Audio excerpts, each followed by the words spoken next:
Live from Southern California, this is the Jim Rome Show.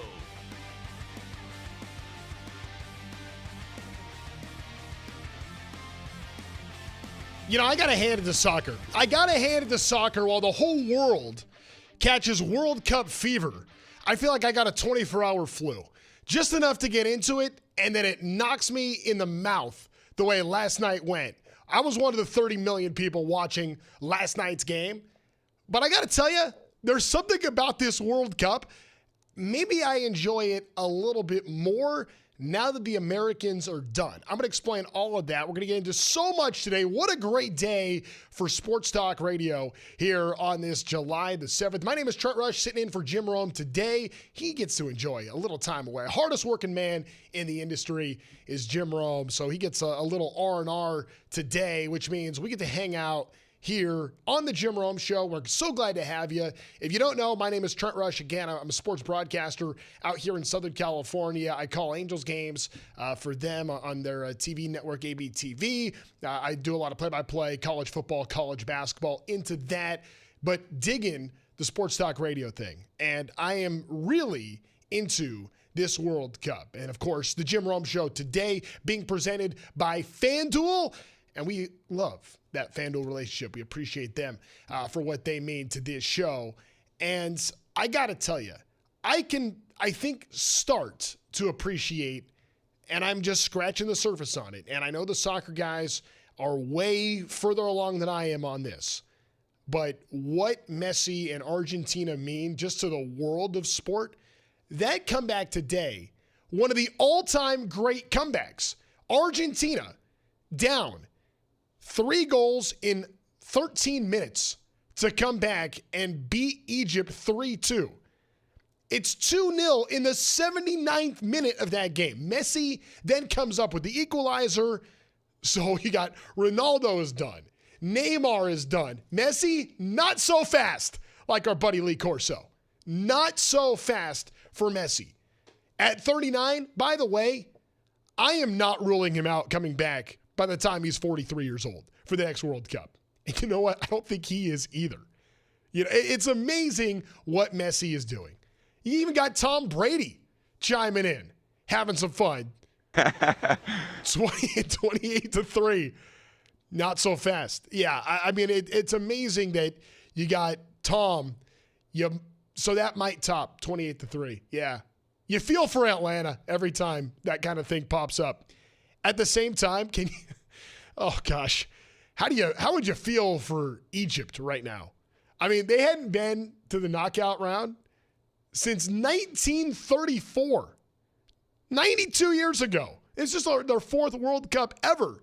Would have been their biggest win ever. I mean, those players would have gone down in the history books. It would have been, Cleopatra right next to the 2026 Egyptian soccer team. That's how they would have been remembered. Had they beaten Argentina, the defending champs, to get to the quarterfinals. It's amazing. I'm starting to understand this World Cup a little bit more. And I really can begin to like it now that I don't have to be disgusted with being obsessed about Team USA.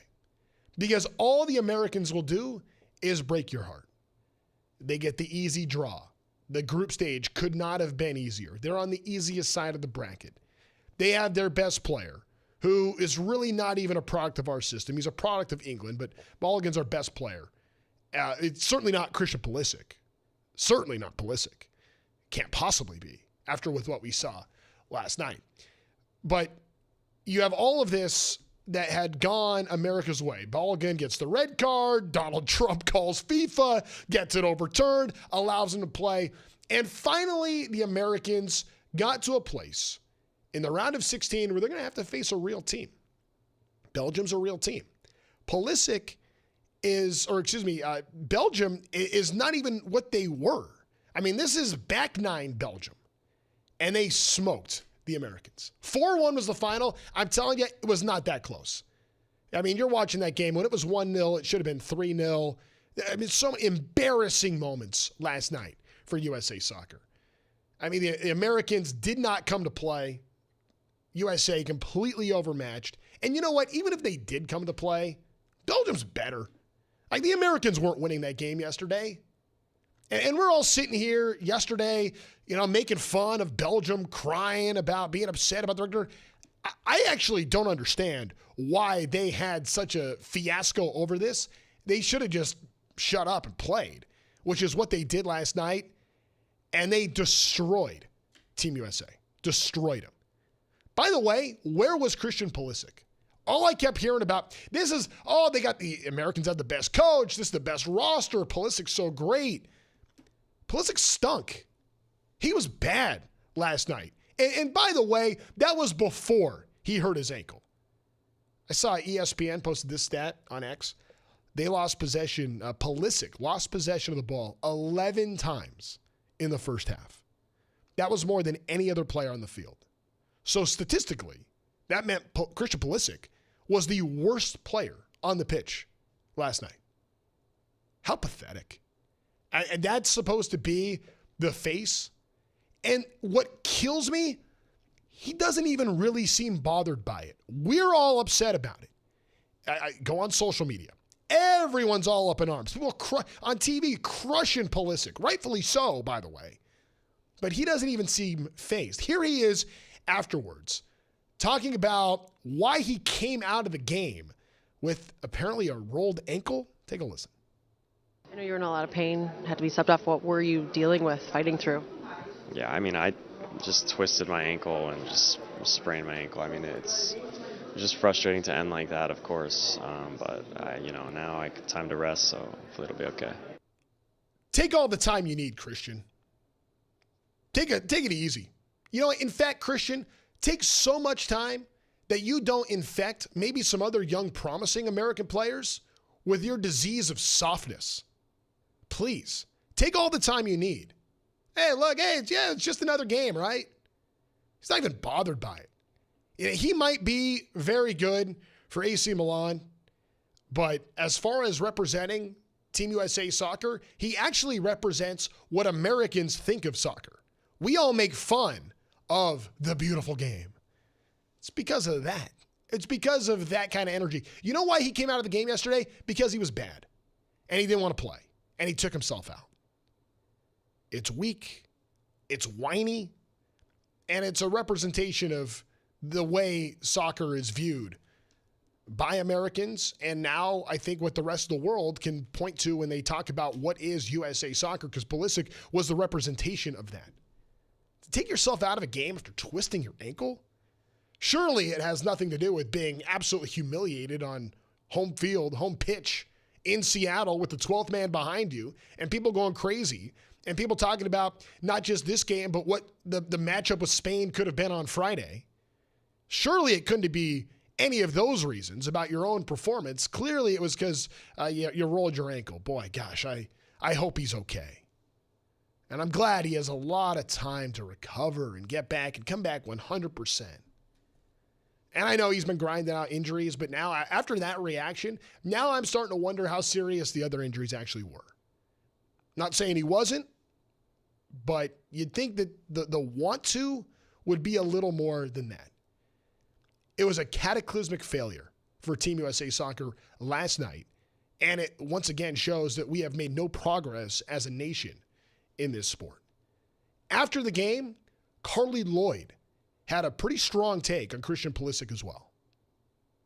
No, look, it's a bit of a downer for us being out here now after this loss, but I felt like they lost the game before they even stepped out onto the pitch, and I'm not sure why, and I don't know the reasons, but just from the beginning, just chasing, tentative, scared, just not confident on the ball. And I think big-time players, you wanted some of those big-time players to step up in big moments. And I got to be honest, I was a bit disappointed with Christian Pulisic. I think whether he wants to be the star of this team or not, we didn't see enough from him in this particular game and really the whole World Cup. Little glimpses here and there, but, look, aside from this loss, I think on the brighter storyline, it's been a fantastic World Cup. This team has united the country. They have, gotten American fans to fall in love with them. And there is a bright future, but this is just a real disappointing loss to go out on. Soccer in America, the sport of the future in perpetuity. It's always the future because it's never the present. And I think Carly Lloyd had some strong words there. I think she also tried to save face a little bit at the end of that, try to like say, oh, no, it's really okay. But I think the meat of what she was saying when she was being critical of Pulisic is totally valid for this Team USA squad. And I think about what we saw on television afterwards. Like we've been seeing Landon Donovan calling these games. Clint Dempsey's on the set. You're hearing from Carly Lloyd, genuine stars in this sport in the United States. And Lloyd, the most accomplished of them all. But you think about like Landon Donovan and Clint Dempsey and Carly Lloyd, and to think that like we want to put Christian Pulisic in that same caliber, please. And we used to crush Donovan, and we've crushed Clint Dempsey, who did a lot, but we always wanted more. Pulisic did nothing. They beat the easiest group stage. They got through that. Okay, great. They beat Bosnia. Awesome. Got to the round of 16 when the tournament really begins, and America showed they didn't belong. You know, in many ways, and I hate to do this because I love Boise State, but to me, this feels very much like the Americans are like the Boise State of this event, right? They did awesome, great job in the Mountain West. And it's not just, and I know they're in the Pac-12 now, whatever that conference is, we'll see. But I think that you could insert James Madison, you could insert Tulane, these schools that don't have the pedigree of the massive super conference teams. It's not a loss to someone they shouldn't have. They just failed to beat someone they shouldn't have. And that's a shame because it was set up all for Team USA to make this year special. And it ends up feeling like every other World Cup. They did just enough to create a little national buzz, get some attention, passionate fans begging for success. But when it comes time to play with the big boys, they couldn't hang. Belgium is not even in the Ohio State, Michigan, Georgia, Alabama class. Belgium's like Iowa or Wisconsin. And the Americans couldn't beat that. Think about the teams that are left now. France and Morocco, Belgium and Spain. Spain that beat Portugal. You got Norway. Argentina. You got Mexico. Now the winner of this Switzerland-Colombia game. Not Mexico. England is in there because England beat Mexico. But now with this win today for Argentina, and now we're just waiting on Switzerland, Colombia. You see the teams that are left and even with the upsets that have happened in this tournament, like you kind of get a glimpse as to like who are the real players. And you can have as many teams you want in the group stage where this whole thing starts, and you can include, you can include the US, you can include Canada, and you can include all these teams. But when it gets to the knockout round, that's when the real tournament begins. And I think at 16, you start to see the separation. And clearly, the U.S. didn't belong because the teams that left all do. You look great when you're taking on the Mountain West. But as soon as you get to your bowl game and you got to go play Penn State, doesn't look so good. I think that's what we saw with Team USA. It's disappointing. At the same time, like I said at the start of the show, for me, it's the 24-hour flu. I'm going to be over it here in about 8 minutes. I'm going to feel a lot better about it coming up very quickly because we already have news in the NFL. We have college football media days starting now. NBA drama. It's nonstop. And that's not even including like my sport. I'm a baseball guy. So much happening in baseball that we can touch on. But this soccer thing, rest in peace, USA, as far as this World Cup 2026. They get eliminated and just brokenhearted by a disaster performance against Belgium. All right, we're going to step aside. When we come back, we got a lot to get to. We're going to figure out what this Donovan Mitchell extension means. What's it mean for the Cavs? Does LeBron become a Cleveland Cavalier? Is that where he finds his happiness? We'll explain all that, plenty more, when the Jim Rome Show continues right after this.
love that we got some Brooks and Dunn going for us here today. Hey, when you speed while driving, you have less time to react to whatever comes across your path. A sharp turn could take you by surprise, cause you to veer off the road. Another car could turn out in front of you, leading to a fender bender. A truck could brake suddenly, injuring you and the other driver. A cyclist could enter the road ahead, and your impact could send them to the hospital. A pedestrian could be walking their dog, and your foot on the gas might lead to a tragedy. You may not think any of these things could happen to you, but you won't see them coming until they happen. When you're speeding, you don't have time to course correct. You don't have time to stop, and it only takes an instant for disaster to strike. The speed limit isn't just there to protect you. It's there to protect your passengers, other drivers, cyclists, pedestrians, and everyone sharing the road. So slow down, obey the law, and help keep everyone around you safe. Speeding catches up with you. Paid for by NHTSA. Slow down. My gosh, I think that we're saying that to some of the clones that are hitting me up right now. At Trent Rush Sports is where you can find me. We got everybody finding at Jim Rome. You already know that's the place to go. Get some reaction to this United States soccer disaster. Ken Mitchell, Pulisic came out because he hates soccer as much as we do. Ain't that the truth? I try. For one day, I finally get into soccer, and that's the game we get? I have stiff-armed this World Cup about as hard as you possibly can, considering I live in Los Angeles. SoFi has been an amazing venue. All I'm hearing is World Cup this, World Cup that, and I have resisted. And I finally caved in. All you soccer people out there, I finally caved in to what you wanted, me to watch your game, and that's what I get by watching the Americans. Unbelievable. Ken Mitchell, good post right there on the YouTube page. Let's go to Marine Bean 420. Yes, U.S. soccer is predictably mediocre again. Gifted athletes here do not cash their ticket on soccer. It's very true. That's just kind of the way it works here in the United States. We all know that. Israel Rico, 5076. U.S. soccer, I make everyone believe my Kool-Aid is real. Sincerely, Jim Jones. That's outstanding. That's the best one so far. Early leader, Israel Rico, 5076. I mean, there were so many people that genuinely were believers in this team. Why? Now, I'm starting to question every soccer person I've talked to because I don't know. I'm leaning on you to tell me. And all of these soccer experts were telling me how great this American team is. And they finally play somebody real, and that's what they do. I hear about this new coach and how amazing the roster is and this and that, and all they did was flop. Lewis, 15187. Imagine spending $3,000 to watch that. I got a buddy that lives in Utah that flew to Seattle on a whim to see the game. Like, can you imagine? You fly there, hotel, a ticket for the game, you do all that. I mean, how deep are you in this thing? If you bring somebody with you, that's $10,000 to go do that, to go watch that. It was 4-1. It could have been 7-1. Two Paws Belgium heard all that waffle smack fueled their fire. You bet it did. We were hating on waffles yesterday. That was a mistake. We were hating on waffles. We were hating on chocolate. We were hating on beer. I mean, that's where we went wrong. That is the crux of where we started to have some mistakes here. Daily Row, at least we didn't do what Egypt did. All-time choke. I mean, that was, yeah, all-time choke. What do you think is worse, by the way? Hit me up at Trent Rush Sports or at Jim Rome or comment on YouTube. What's worse? Atlanta blowing 28-3 or seeing Egypt blow 2-0 to Argentina in the round of 16? Well, I mean, they controlled that game the whole way through. I mean, Tom, we were talking about this. We were watching the game together as this was all happening. I mean, what a absolute disaster by Egypt. We can celebrate the comeback for Argentina, but what a mess for Egypt that they allowed this to happen. You said it. This is such a rare thing for them to even be in the World Cup, to be winning games in the World Cup, to be making a World Cup run. This was like the most famous Egypt team ever. It is very Atlanta Falcons. It was like the best Falcons team ever, 28-3 in the Super Bowl. The best Egypt team ever just blew 2-0 to Messi in Argentina. And, there's, of course, officiating controversy here. The Egypt coach thinks they were robbed. There was sketchy VAR usage here, but if you're going to beat the champs, you got to beat the champs. You got to knock Argentina out, and they did not get that final blow. So when it was 1-0, they scored in the 57th minute, and that's the goal that got overturned. Yes. But they scored again. Yes. That's where I have the issue. You want to be upset about that goal. You still were up 2-0 in the 79th minute. Took the initial second goal back for a foul that was like as far away on the opposite side of the field as it could possibly get from the goal. So that's what people are upset about. There was also a sketchy play that went the other way, but again, making every game about the officiating is missing the point. And Egypt just didn't finish the deal. They got that game snatched along with their souls, as Jim would say. Making every game about the officiating is why we hate soccer. I mean, that is the root of why we can't stand this. The optic of the flopping and laying on the ground and the mysterious rules for stoppage time, none of it makes any sense whatsoever. It just doesn't. At Stucknut Radio, I didn't fall in love with any of those soccer dudes. I'll forget all about them again until 2030. That's giving U.S. credit that in 2030 they might be relevant. It was just an all-time failure to see this. Dave Wilcox hit me up. We had a good run, soccer. See you in 4 years. And that's just kind of what American soccer is, right? American soccer is kids swarming, run around, the toddlers chasing the ball for 20 minutes until they can get their juice box. Like, that is what soccer is in the United States. We don't develop anybody. I mean, even Balogun, I mean, that's the perfect example. Like, the best player that Team USA gets, and all of a sudden, like, you have the president making calls to try to get him to play. Nigerian parents raised in England, a product of the English development system. And by happenstance and a very fortunate break, because he was born in the United States, he ends up playing for Team USA. Like, that is what we're going to hang our hat on. Like, we don't produce talent in soccer. Our best athletes, they don't play soccer. But I think a big issue is that the system doesn't enrich the talent that's here. Like, we don't capture the fact that I was just talking about, like, every 5-year-old that plays. Think about that head start compared to every other sport. You don't see, not every 5-year-old is playing volleyball or playing tennis or playing baseball or even basketball. They start with soccer. That's where it all begins. So if you have that kind of head start, how are you letting those kids get away? I mean, I think the problem is we don't keep those athletes.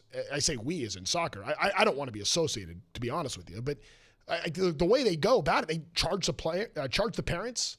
I mean, they're running these youth sports clubs to get rich off these kids. I mean, they're just poaching on the dream. That is where the fundamental issue comes down to. And we can go all the way through it, right?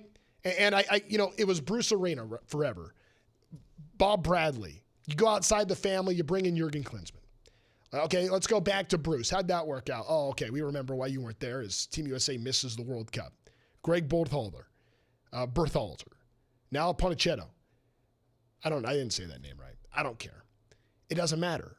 That's the point. The coach doesn't matter. The system with USA Soccer isn't about like the way you set up camps and leadership and putting that all together. I'm sure the USA has smart people that are doing that. I trust that these coaches are fine. The players aren't good enough. The players aren't good enough because soccer, with the best head start you could ever have, lets the kids walk and go play something else. In Europe, they incentivize their young players. They reward successful development. If you're a development facility that produces a professional, you're compensated handsomely for that. Like, they want to encourage players in soccer to go grow up in that sport and be meaningful and relevant and help their country. In America, like, the focus is like, let's just make a quick buck. So you look at American soccer now, and it's no wonder we're in this spot. Like you've seen the coaching turnover and the changes of this, and we've underrated some coaches, we've overrated others. None of it really matters. It's like the golfer that wants to change their clubs every time they have a bad round. Like every year, I'm going to get new clubs, and all of a sudden that's going to make you better. No, It's not. It's not the ball's fault. It's not the club's. It's the dude swinging them. That's the problem. There is a much larger fundamental issue here than just trying to pin this on a coach or a player. And Christian Pulisic stunk. He was bad. But let's not just pretend like it's all on Pulisic. The goalkeeper is an MLS goalkeeper forever. Team USA has always had keepers that are playing in Europe at the highest level. And we got an MLS guy? Of course it wasn't going to be good enough. SP 11-282. One day it'll be the U.S. men's national team's time. Signed, the Buffalo Bills. Right there. Right there. You got Josh Allen right there. Aaron in Iowa. Hey, T-Rush, that's the same U.S. soccer I've been watching my whole life. Signed, Stevie Wonder. I'm glad you're dedicating that much time to soccer. I can't believe we're talking this much time about soccer, and I didn't plan on this. I didn't want to go this way, but it's dominating what we see in the sports landscape now. And I think that we have to take a moment to just understand the magnitude of the gap from where USA soccer is to the rest of the world. We had every possible advantage. I mean, this is going to the World Series of Poker and getting every card and still not making the final table. The Americans squandered gift after gift after gift. But at some point, when you got the silver spoon and you were handed everything that there is, as soon as it came time for a little bit of adversity, as soon as it got just a little bit tough and you had to play somebody real, the USA showed what a fraud they are. The empty calories of the World Cup are Team USA. There was excitement. They played great against Paraguay. There was some fun to be had. Fans got into it. The 12th man was great. Now, it took just seconds to take them out of the game. And even when they got back in it, right? Even when it was 1-0 and they tied it, then to give up another goal like 20 seconds later, I'm exaggerating a bit, but it was like 2 minutes. It was like instant. Like the celebration to make it 1-1 wasn't done before Belgium put the ball in the net again. That's what we saw with this team. It was incredibly discouraging. All right. We're going to take a break on that for a moment. And I'm going to get some more of your thought here. And I'm going to get some expert opinion on this. J.R. Liebert, defender of the Blanc, LAFC podcast, he actually knows soccer. I know sports. He knows soccer. What went wrong? How bad was this for Team USA? We'll have those answers coming up. I'm Trent Rush sitting in for Jim. This is The Jim Rome Show. You're listening to The Jim Rome Show.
B. Bento, I wonder if Trent Rush ordered those mops last night at Seattle for the Belgian Tears. As it turns out, they needed a lot more of those. It's true. That was bad. You know what? I guess shame on me for believing in American soccer for 5 seconds. Shame on me for buying in. Again, I've made it clear I'm not a soccer guy, but I'm a sports guy, and I know what I saw. And what I saw was so disappointing. And that's why I want to get an actual soccer opinion on the matter. I can sit here and talk all day about how crushed I am. I'm not invested in American soccer. I want to be. I gave it a shot. I got my heart broken, stomped on, chewed up, spat out last night, the way USA performed against Belgium. J.R. Liebert is a podcaster, Defenders of the Bank, an LAFC pod. He's been all over this World Cup, man. JR, you do great stuff. I enjoy your work a ton. I was listening to a little bit a couple of days ago before some of these games. What is your instant reaction to the disaster that was last night in Seattle? Yeah, absolutely crushed by the result in this one because we weren't even ever really in the match. You mentioned it, 61 seconds of actual time elapsed from when Malik Tillman hit that incredible free kick to when, unfortunately, Belgium goes back up 2-1, and it never felt close after that. The first time we play a team worth their salt, we get punched in the mouth, not once, not twice, but repeatedly. And the unfortunate part is it is for people like you. We missed out. The soccer community missed out on bringing people like you into the fold. If we win that match, then all of a sudden you're down to single-digit number of teams left in the World Cup, and no dream is too big at that point. But it felt like we just didn't belong. I'm with you, and it's disappointing. Again, I want to get into American soccer. I've been wanting to get into American soccer my entire life. And you look at what this opportunity was. Am I wrong in saying that Team USA had the deck stacked in their favor as much as it possibly could for this? I mean, it felt like it was set up for this. Yeah, this was the best lineup we've ever fielded talent-wise in a World Cup. Plenty of world-class players out there, even some who have come through MLS developmental pipelines. So ease up a little bit on MLS there. But yes, we had a ton of talent. Unfortunately, the collection of talent did not play like the team that they needed to play like. And what you saw on the other side in Belgium is a country that has been developing teams of talent, not collections of talented players. You know, and just for the record, I'm not taking a shot at MLS. I think that at the higher levels, like when you get past like the high school and college game, clearly America is making strides on that front. I think that it's a harder sell at the youth and younger level. I feel like is maybe where we're missing the boat on some of this stuff. JR, like how would you just surmise what this World Cup was for Team USA? Is it a success? Is it a failure? Is it what you expected? How would you describe that?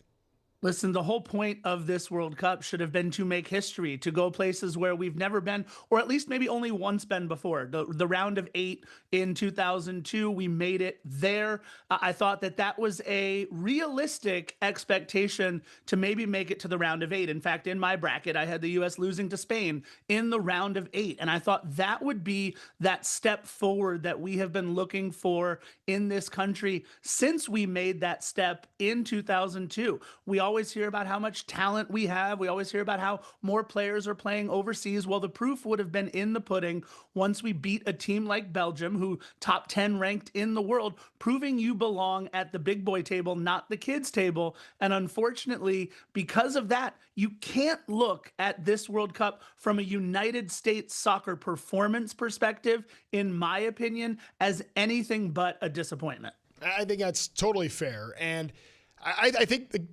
USA has done a really good job hosting. Like I think like the games have been great. It's been exciting. It's been a good tournament. The venues and I give America credit. I give FIFA credit. Like they've been good, exciting games.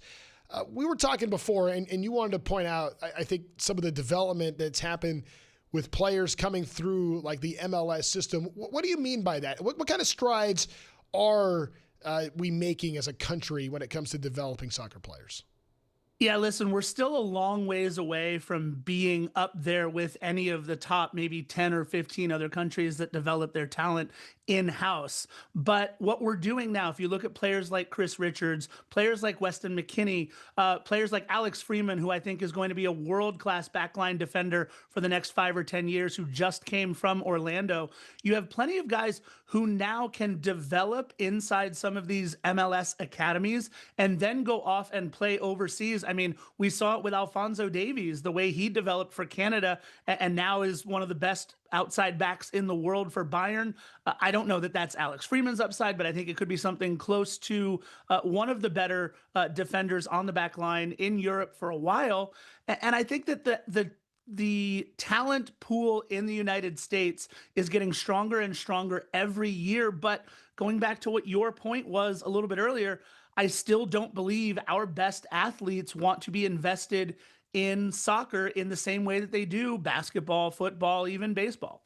Yeah, it's just the unfortunate reality of kind of what the sport could be. And I think that's the hard part about all of this, especially, I mean, you live it. You're in this thing, and you want it so bad, and I'm with you, and I want to see USA Soccer improve as well. How much of an impact do you think all the backstory and the noise around Flo Balogun made going into the game last night had any kind of impact on the action? I don't think it had an impact on the United States at all because it's a knockout round match, right? Like you're either going home or you play on. So all the noise, I don't think that had anything to do with the way that the United States played. I think it definitely was a straw that stirred Belgium's drink for a little bit, for sure. I mean, you look at all the things that they did after. They were doing the Trump dance in the locker room after, and they said, what, suspend this, I think was one of the things they said on social media. Belgium picked it up and ran with it, and kudos to them. Yeah. And it just goes back to the old adage, you don't ever want to give the other team bulletin board material. It's not as if Belgium was playing any more motivated, I don't think, but when you needed to find an extra gear, they certainly had that to fall back on. And oh, by the way, doing it without Kevin De Bruyne and Lukaku and Doku up until late, it was unbelievable what they were able to do with some of their most talented players not even on the pitch. Yeah, tip your cap to Belgium. I mean, we're crushing Team USA today. They are clearly better. I think it seems like the United States could have played their very best, and it was going to be very tough to beat that Belgian team last night. We're going to look back at one other game today. I'm sure you saw what happened with Argentina and Egypt. I mean, an all-time classic comeback. I mean, for Messi to be doing this at 39 years old, just what kind of greatness are we witnessing right now? I think everybody underestimated him somehow coming into this World Cup at 39, right? I mean, look, yeah. I think the torch is going to be passed eventually to Kylian Mbappe in this World Cup, but Messi didn't let it happen 4 years ago. He doesn't appear to be ready to let it happen again here in 2026. But when you come at the king, you best not miss. And Lionel Messi is proving, even at the advanced age of 39, he is just a step above any other player on the planet. I'll say with the exception of Kylian Mbappe, because I believe those two, when it comes to putting on a World Cup shirt, they are heads and shoulders above maybe even anybody who's done this before. And yes, I'm including Pele in that. I think that it's just different for these two guys. But that being said, what Messi is doing in this World Cup at 39, he's somehow enhancing a legacy that everybody said that in 2022, that was the peak. That was it. He had finally reached the mountaintop, and now we're finding more mountains for him to climb, and he's doing it with ease. It's amazing what we're seeing. I mean, it really is, especially when there's like no way he's going to come back at 43, you thought, but now there's no way you thought he would do this at 39. It never seems to stop for that guy. Is France the best team left? Are they going to win this World Cup? France is the best team and have been for quite some time. I mean, the soccer gods themselves couldn't wrestle that trophy away from Messi 4 years ago, but Kylian Mbappe sure tried. I just think they have more bullets in their gun than anybody else does. and they're playing like the best team. It's one thing to have the collection of talent between Mbappe and Olise and Dembele and everybody that they do have, but they're all playing so well together. That's the other thing that you have to give them. Look, there are moments of Messi magic. There are moments that Spain look like they are world beaters, but if you watch France from the opening kick until the end of second half stoppage time, they just look more of a complete package than anybody else out there. They've been my pick since the very beginning, and it's not going out on any type of a limb to say that France should win this whole thing. No, not at all. But if there is going to be a team that could potentially pull off the upset, who could do it? I mean, a lot of people like Spain. A lot of people like Argentina. I'm going to say, look, you got to kill Messi if you're going to drag them out of this tournament. So if somehow we get France and Argentina against each other, it'll be another classic that will break all kinds of records for viewership and everything else. It's going to be the match that you tell your grandkids about. JR, I'm sorry for you. I'm sorry for us. I'm sorry for America that we're not talking about Team USA and moving on here. But I do want to say thanks for coming on, giving us some really deep, insightful perspective on this. Really appreciated your takes and coming on the show. Thanks, JR. Thank you. All right, there goes J.R. Liebert of the Defenders of the Bank podcast for LAFC. Really interesting stuff, I thought, there from J.R. Like, I guess now, like, we focus on the rest of this tournament, and the games are still great. If anything now, doesn't it take a little bit of the pressure off? And I know, like, we're not going to see 30 million people watching games in the United States anymore the rest of the way now that Team USA is done. But I think that those that do watch, I'm going to watch the World Cup final. I want to see. I want to see if France is going to win this thing. I'm interested enough in that. And I guess if there's anything that this World Cup has accomplished, I guess if it can make a casual fan be just a little bit more engaged in the sport, maybe that does have a trickle down at some point. I think it starts really young. I think the American failure in soccer is into kids before they even turn 10 years old. That's where we're missing. So we got to go back to the absolute ground roots to make people care about soccer in the United States. And it starts with the kids. But you know what? When we're talking about 5, 6, 7, 8-year-olds, how much more time is that going to take before it actually matters? And there's progress. It's clear that there's progress, but there's a lot more work to do on that front. Hey, some love from Shooter McGavin. Thanks, Shooter. All right. Clearly, I'm not Happy Gilmore. Spit and fire today, Trent. Tried to find you to subscribe or start watching your show, but not finding it. Take a bow. You already crushed it today and yesterday, brother. Well, I thank you for the kind words. I don't need the pat on the back. I appreciate it, though. I'm not going to say no. I don't host a show. You can hear me in Southern California. I'm on Angels Radio, AM 830 every single day, but I'm a play-by-play guy. I call Angels games on TV out here. I do games on Fox College Football, Fox College Basketball. That's my jam. I'm a play-by-play guy that loves sports talk radio. I love this show. I've gotten the opportunity to guest host from time to time here, going back to 2017. So it's been a little bit that we've been doing this, and it's a lot of fun. It's a lot of fun to sit here in this seat that belongs to the greatest sports talk radio host of all time, and that's Jim Rome, the Hall of Fame. So it's a treat. I'm glad that we've had a fun first hour. I would have never thought in a million years we would spend a full hour on soccer. If you're sitting there at home or maybe driving around saying, wait, I'm done with the soccer talk, good. So am I. We're moving on. We're getting into what is going to happen with LeBron James. How much of an impact does Donovan Mitchell signing that extension make for LeBron's final decision? We'll sort all of that out and a whole lot more still to come. My name is Trent Rush, sitting in for Jim Rome. This is The Jim Rome Show.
Hour number 2 of the Jim Rome Show, presented by FanDuel. My name is Trent Rush. Happy to be here, sitting in for Jim today. We just spent an entire hour on soccer, so this is my pledge right now that we're going to stay away from a little bit. That's enough. That's enough on the Team USA disaster last night, because I am trying to find happiness. Soccer does not make me happy. I'm trying to find happiness the same way LeBron is trying to find happiness. Because Rich Paul says that's all LeBron really wants. That's what he wants in this search for where he's going to end up. And what is this, another decision? How many decisions is this going to be for LeBron? But this decision, maybe the final decision, is going to be about where he can be happy. What does happy mean? Thank you, Rich Paul, for providing fodder for us here in Sports Talk Radio now for the end of the summer, because we don't know what happiness means. And I don't know that you do either, Rich, because I know that you have a fancy whiteboard and you got the pointer and you're trying to find out where different players are going to go and what's the best match for LeBron. I still believe when LeBron says he wants to be happy, what's going to make a 40-year-old as happy as can be is going to be drinking wine in Napa, having a nice cab after a round of golf at Pebble Beach. And where are you going to do that? You're going to do that with your buddy Steph when you go to Golden State. That's the place where I think LeBron is going to be happy. I think that might make LeBron happy, but does that provide LeBron genuine happiness? What does genuine happiness look like for LeBron James? I get why so many people are saying Cleveland makes sense. And I bring this up because the door is open now after Donovan Mitchell just signed the contract that he did. He saved the Cavs $80 million by doing what he did today. 4 years, $273 million to stick around in Cleveland. Could have gotten 5 years, $233 if he waits a year. But no, he says he loves Cleveland. And shout out to Donovan Mitchell for being the first person in the history of America to say they love Cleveland and they want to be there. Way to go. I'm sure it has nothing to do with the possibility of bringing LeBron in. Cleveland! This is for you! How many times can you go to the Rock and Roll Hall of Fame, right? I trust me. And you know what? I say this. I think Cleveland gets a bad rap. I haven't spent a ton of time in Cleveland. I've actually spent time in Akron.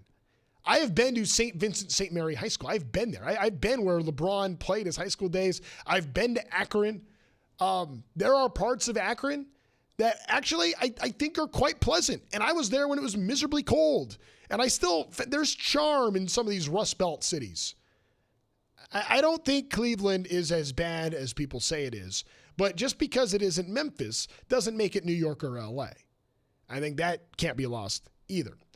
But this move for Donovan Mitchell is what unlocks the LeBron possibility door for him to go to Cleveland. Now, you think about the pairings, and immediately I started thinking about what a Donovan Mitchell-LeBron James pairing might look like and maybe compare that to what Kyrie and Mitchell once looked like at that time. And I think it is a very, very different player. I mean, Kyrie has the ball handling ability. I think Mitchell may be a better scorer, definitely a better passer. But I just think, Kyrie was probably a little bit of a better creator. And it worked, that pairing, with 2016 LeBron. But 2026 LeBron is very different than 2016 LeBron. And I think LeBron James is very happy to accept the role of beta to the alpha that would be Donovan Mitchell. Because Mitchell might be the star on the floor, but in Cleveland, LeBron is God. Who, me? It doesn't get bigger. He literally becomes the chosen one wherever he goes. From a basketball perspective, excuse me, this makes a lot more sense than what we saw with the idea of going to Golden State. The idea of going to Cleveland, a team that was in the Eastern Conference Finals just this past season, a team that has a real chance to make an impact and make a run and get back there and win a championship. I'm going to say the quiet part out loud. This is about LeBron wanting to be liked. That ultimately is what this boils down to. LeSensitive has always craved the attention. The Chosen One tattoo. The decision. The not one, not two, not three, not four, not 5, not 6, not 7. Yeah, that one. The craving for legacy in the media capital of the world. Going to Hollywood. The passive-aggressive comments. The stupid Taco Tuesday videos. Taco Tuesday! The whole Bronny situation. Playing with his son. What is that? If you take all of those things, what comes to the root of all of that? He has to be liked. He has to be liked by his peers. He has to be liked by his family. He has to be liked by his friends. He has to be liked by the fans. That's his number one craving. The craving for LeBron James is not winning as number one. It's to be liked. Winning generally means people are going to like you. And LeBron wants to win. I'm not doubting LeBron's want to win. I just think the want to win is second to the want to be liked. That's why. That's why he's never going to be Jordan. As much as he says he is and can proclaim himself as the greatest ever. It's why Laker fans never embraced LeBron James, even with the title. He was never fully embraced by the purple and gold. It was always look at and like me. LeBron just desperately wants to be loved.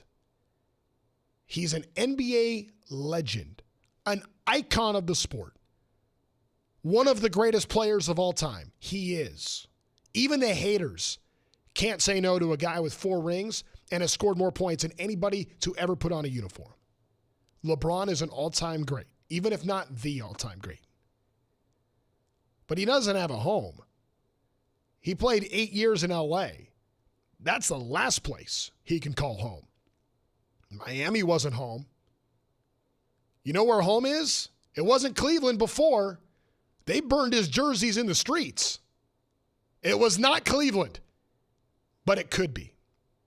If he goes back to Cleveland, he is beloved forever, especially if he wins him a title. Cleveland! In an era where there's not that many teams that actually can win a championship. The Cavs with Donovan Mitchell and LeBron James are one of them. And ironically, his Hollywood ending could come the moment he gets out of Hollywood. That is what is at stake for LeBron James if he does end up in Cleveland. This desire to be loved trumps all. And we can look at this from a basketball perspective and the way he fits, and we can go into how does the passing ability of Donovan Mitchell work for LeBron. But if you're just going to go and look at this from the sense of, okay, if he's going to go on a retirement tour, and he is, he could play 15, 20 minutes a night in home games in Cleveland, go make his tour everywhere else, be paraded around, receive his gifts, accept the offerings of all of his opponents through the years in every NBA arena that he goes to. LeBron can have all of that, and he can do it through Cleveland. And then when you get down to it and you get into playoff time, he can be on a team that can actually win. Like, he got a lot of heat. I thought actually LeBron James got unjust heat from the Lakers and the fan base this year. Not overall, because he's never going to be an all-time Laker. And it's an unrealistic legacy to have to live up to in Kobe Bryant. But it doesn't take away from the fact that he still went out and gave you great production. Like, the Lakers certainly are not better today because LeBron is gone. They're worse, a lot worse, and have more durability issues. For LeBron at 41 to be doing what he's doing, playing as much as he was, and when Luka was down and Austin Reeves was down, LeBron took the load and was the alpha. He carried the Lakers. You shouldn't have a 41-year-old having to carry your team. LeBron should be able to go out as a secondary player while getting superstar love. And that's what LeBron's going to get. And I think that LeBron's production is much greater than kind of the charity case that sometimes it's made out to be. LeBron is still an incredibly productive player on the floor. That's going to make the Cavs better. But if he goes there, not only does he find a spot where he has a chance to get a 5th ring and finish his career with the W, he gets to go back home, and he has a place where he'll be able to call home forever. By going back to Cleveland, now there finally is going to be a fan base that loves him. They loved him in Cleveland the first time, and then he left. They loved him when he arrived in Miami, but hated him by the time he was gone. He was never well received by the Lakers from the day he got here to the day he left. And the only time people have had joyous things to say about the Lakers because they discredit the bubble championship was last week when LeBron left town and they said he wasn't coming back. Also, I'm not so sure Golden State is going to love him as much as he might love them. And that's a problem.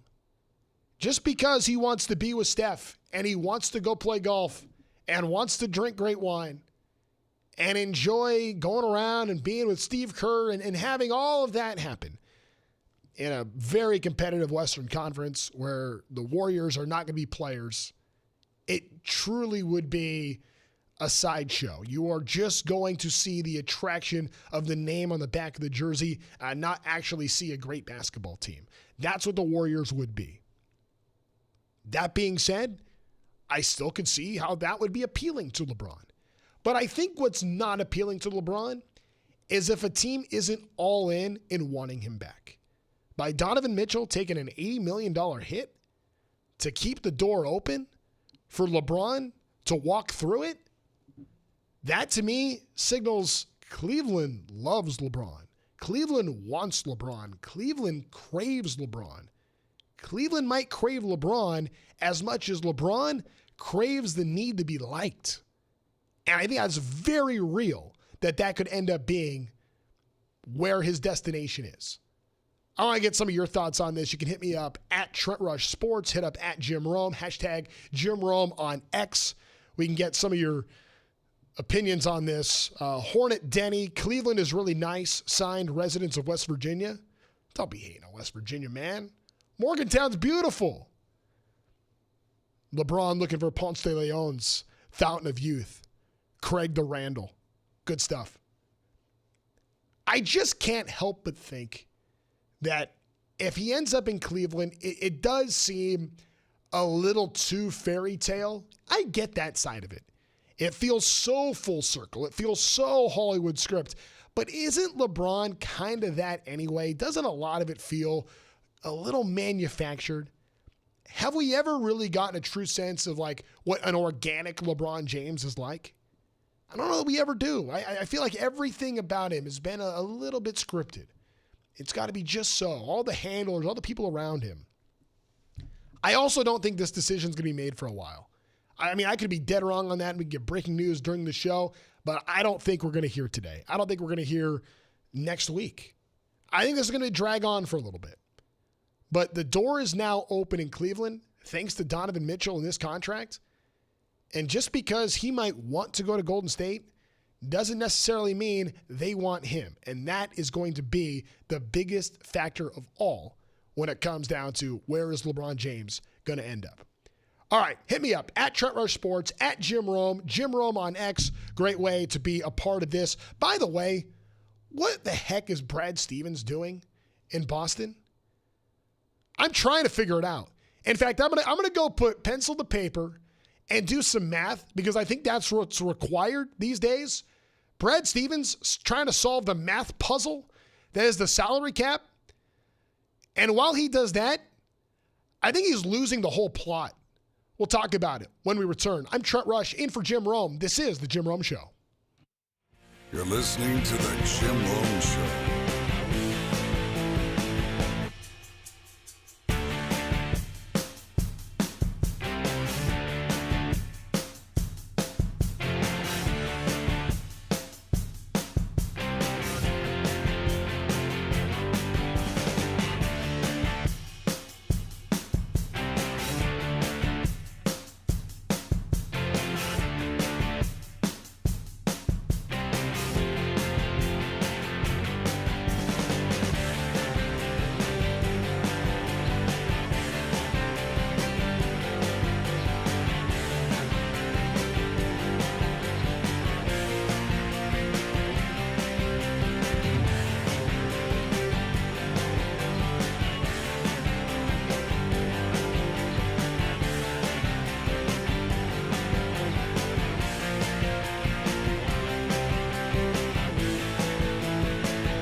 Well, summertime in the jungle today. My name is Trent Rush, sitting in for Jim Rome on the Jim Rome Show.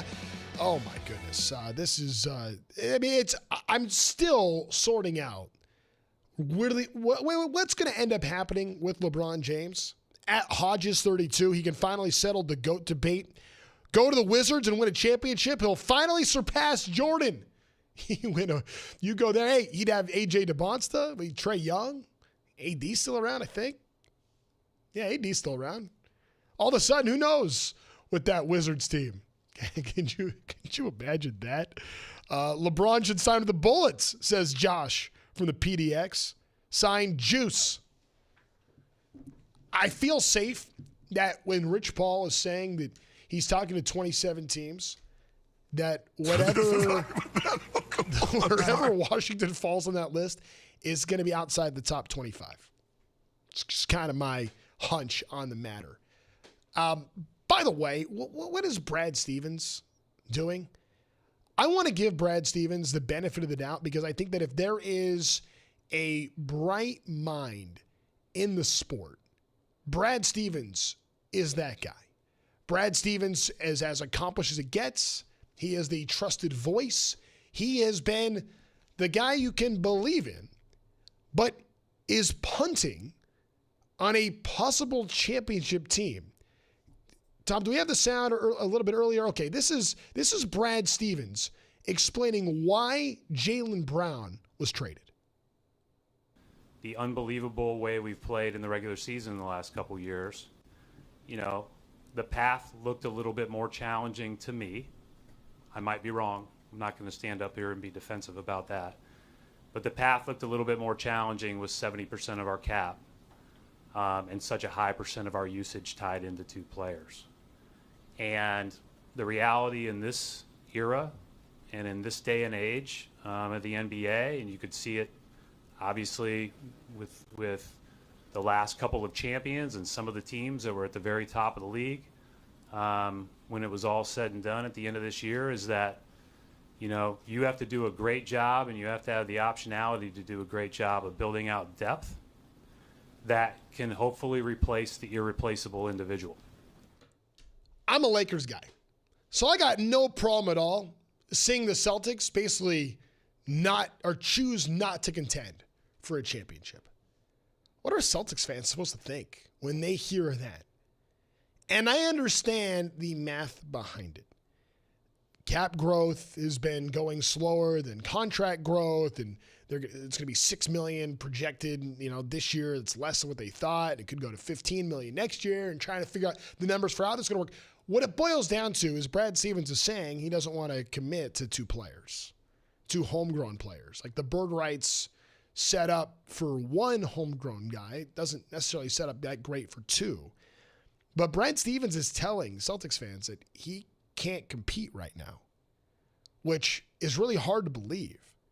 I guess he's saying that they aren't better than the Knicks, that they're not better than the Heat, they're not better than the Pistons. I mean, I push back against that for a team that won 60 games without Jason Tatum last year. And now, you know, they make this move to trade Jaylen Brown to Philly, and now all of a sudden, Philly is a legitimate contender. How many teams can actually win a championship? I brought this up when we were talking LeBron in the last segment. How many teams really? So you got the Knicks, right? They just won it. Could they run it back? Sure. Spurs, Thunder. I think Miami, now with Giannis, is in that conversation. That puts us at 3. Philly now, I think with Jaylen Brown, is all of a sudden now in that mix. I think if Cleveland were to get LeBron, that would be 5. Maybe Denver, maybe 6. And Philly is only there because Boston is out. Philly's only in the mix because they're the team with Jaylen Brown and not the Celtics. So before that move, you could have made the case that the Celtics were one of like 5 or 6 teams that had a legitimate chance to go win an NBA championship. Why are you punting on that? What they've decided, what the Celtics have decided here, is that they're going to give up the possibility to have Jason Tatum and Jaylen Brown reunite, which, look, when they've been on the floor together before, it's worked out pretty well. They got a championship out of it. So they're giving up on that for 1 year, basically, of financial flexibility. Because they just picked up a max guy in Paul George. They're going to pay Paul George, 36-year-old Paul George. They're going to pay him for 2 years instead of having to pay Jaylen Brown for 3. And in return, they get like the one pick that's guaranteed and then another conditional first-round pick. So you get 2 first-round picks out of it and some second-round picks as well. I guess if you're the Celtics, and I'm really trying hard to understand this from the Celtics' point of view. I'm trying to get where Brad Stevens is at. I guess he's saying if you have 2 players that are taking up 70% of your cap space, you can't possibly build a team that is deep enough to contend, which I think is a fair take because we just saw how important depth is in the NBA Finals. I mean, the Knicks had great depth. That's how they were able to win. But when they just had all the success they had with no Jason Tatum, and now he's coming back, and you're just going to send Jaylen Brown away, it doesn't make a whole lot of sense. I guess if Brad Stevens thinks that group can't compete, maybe he's thinking what's the difference between finishing 4th or 7th or 4th or 6th in the Eastern Conference. And I guess to that point, it's true. If he really thinks that they can't contend, I just don't know why he would think that. What does he know about Jaylen Brown that we don't? Because on the surface level, this makes no sense whatsoever. I get that the cap thing is real, but when you go to have a team that has a chance to win a championship, why are you going to break that up for the possibility? For you have 1 year where you can go spend a lot of money in free agency 3 years from now or 2 years from now? Here are the players. I'm going to pull this up here. The players who would be eligible for free agency come 2028 when they would have the money to spend when Paul George comes off the books. You'd have 34-year-old Joel Embiid with a player option. Anthony Davis, unrestricted free agent, so you could go get AD. Is AD better than Jaylen Brown? Giannis he'd be 33, but in all likelihood, like, isn't Miami going to try to lock him up to make sure that he never hits free agency? Denver's probably thinking the same thing about Jokic, who would be 33 at that time. Karl Anthony Towns is 32 at that time. But again, like, why are the Knicks going to let Cat walk? They're going to hang on to him. Bam, be 31. Luka, there's no way the Lakers are going to let him get to that point where you're at a free agent possibility there. No chance. With a $57 million player option, it's never going to get there. Embiid would have a $67 million player option.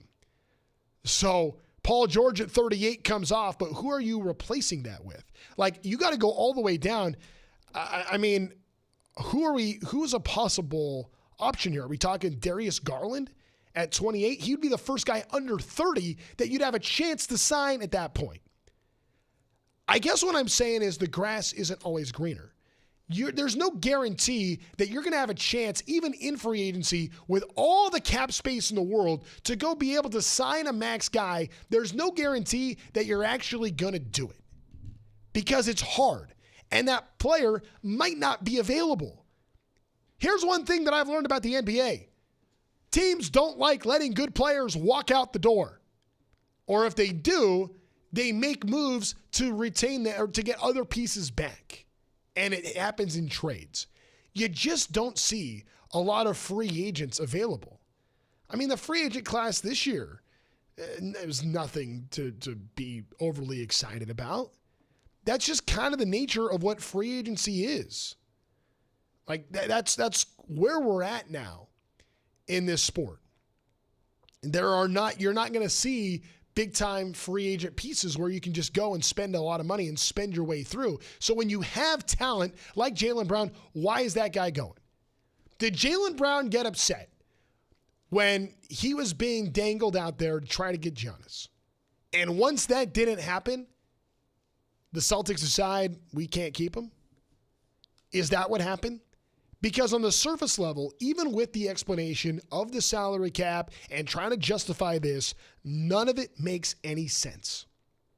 And I know that Celtics fans have been irate about all this, and understandably so. They're seeing a team, like, they waited a whole year. Finally, they put up with that team jacking threes all over the place, not playing, honestly, a very fun brand of basketball after being what I thought 2-3 years ago, when they won that championship, they were like the gold star. That was the standard for what elite NBA basketball could look like. And the Celtics have gone away from that. And their fans have been waiting, and they've been patient. And they dealt with Jason Tatum missing a whole year. And it's like, okay, we were competitive. We still won 60 games, finished second in the regular season.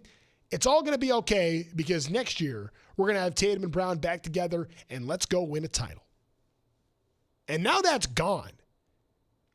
Why? To get an extra first-round pick and cap space in 2 years, which now we know brings you no guarantee of anything? I guess if there's one thing that you could say, the Celtics probably feel like no matter what they do, they're always going to be in the mix, right? You feel, maybe there's an ego to the Boston Celtics that no matter what happens, they're always going to feel like they have a chance here. One thing I've always respected about Brad Stevens is Brad Stevens usually is the smartest person in the room, but doesn't have to point that out. I think everybody else can see that Brad Stevens is the smartest guy in the room. I've always respected and appreciated that about him. I like Joe Mazzulla. He's quirky. He's different. As a radio guy, I love the quotes that come from Mazzulla. I think he's very entertaining. I think his non-answers are funny to me. I'm amused by it. If I was covering the Celtics, I would hate it. I would be totally unamused by it. But being 3,000 miles away as a Lakers guy, watching it from afar, I think Mazzulla is actually pretty funny. I kind of like the way Mazzulla goes about it and the way that he is. It's different, but I like it. I want to know what happened because on the surface level, it's illogical.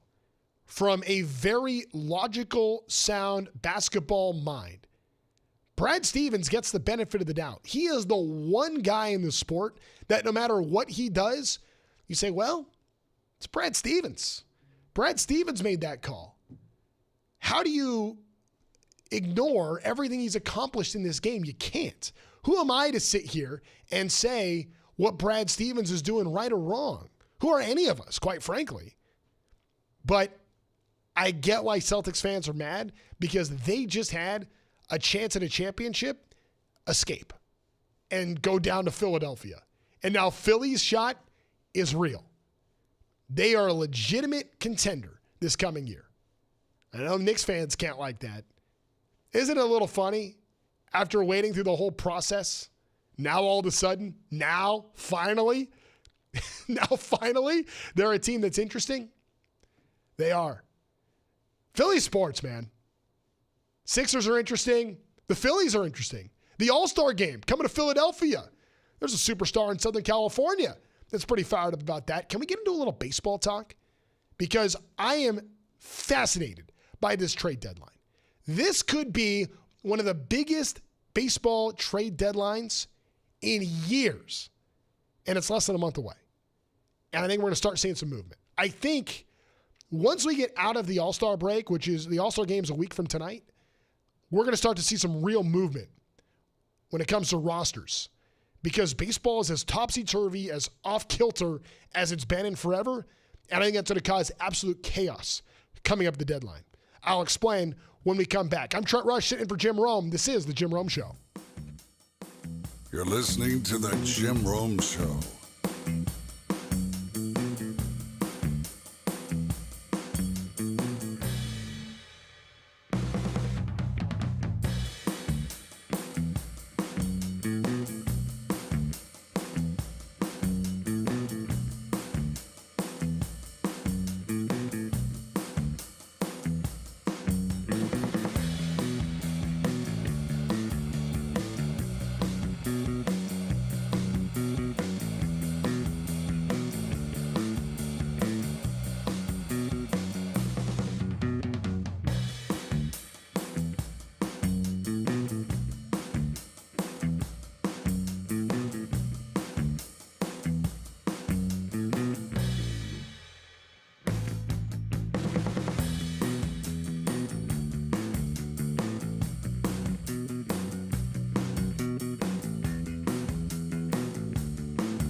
Increase your vehicle's performance with Lucas Fuel Treatment at O'Reilly Auto Parts. Add it to your tank to eliminate carbon and varnish deposits. Get 2 bottles of Lucas Fuel Treatment for just $9. Plus receive 2 times O Rewards points at O'Reilly Auto Parts. I'm Trent Rush in for Jim Rome.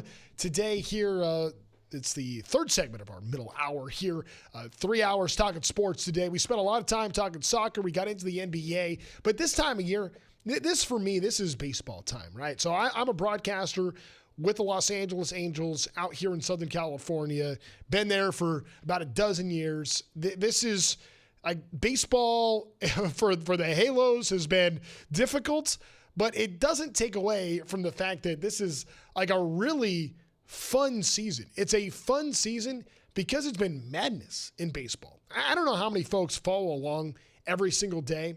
Like, the thing that I have learned about baseball is it is such a regional game. Like, you care about your team, and it is difficult, I think, to try to understand, like, the national landscape all the time. And we can get into it. I'm sure that you heard Cam Schlittler had a great performance last night for the Yankees. He's been really good. They beat Tampa, and there's all kinds of stuff going on.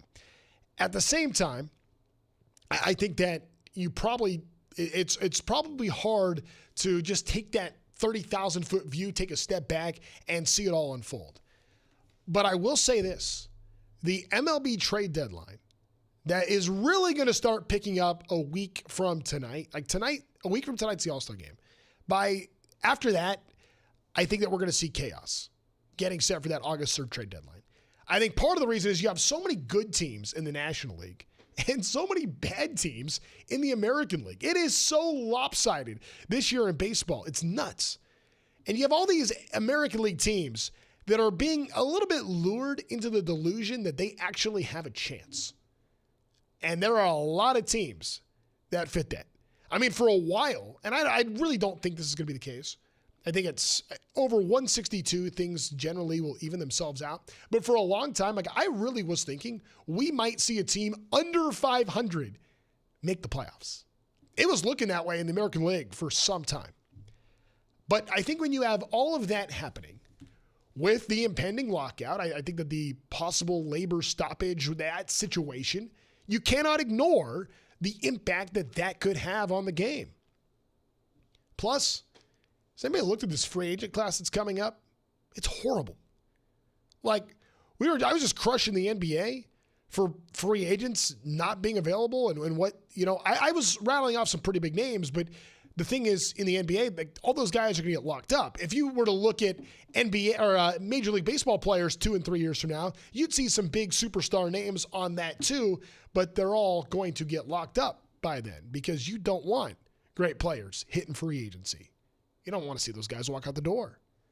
There's only one guy that I think is worth throwing everything at, and that's Tarek Skubal. And to go hard after pitchers is tough. And I know that Skubal's incredibly accomplished, but he is about to get way overpaid. And a team that feels like they have a chance this year is going to throw everything they have to try to get Tarek Skubal. Now, other than Skubal, here are the pitchers that you can get. You try to get Freddie Peralta, who was great last year, but 5-7 with a 4.68 ERA this year. Kevin Gossman will be a free agent at 36. And that's pretty much it as far as impactful, potential top-tier starters. And I don't think that Gossman fits that category. As far as the hitters go, like Seiya Suzuki, all right, solid. Bo Bichette has an opt-out, but he's not going to turn down his $42 million that he's got coming his way. Jazz Chisholm. Jazz Chisholm is probably the best, most realistic free agent that's out there on the batting side. And I think that's all you really need to know about just how brutal this free agent class is going to be. Eugenio Suarez, J.P. Crawford, Randy Arozarena. Why am I going through the Seattle Mariners right now? George Springer, who's turning 37, mind you. That class of free agents, if you think that you're going to go build your team this offseason through free agency, you got another thing coming. It ain't happening. You can't do it. You don't have the players. They don't have the horses to go do that.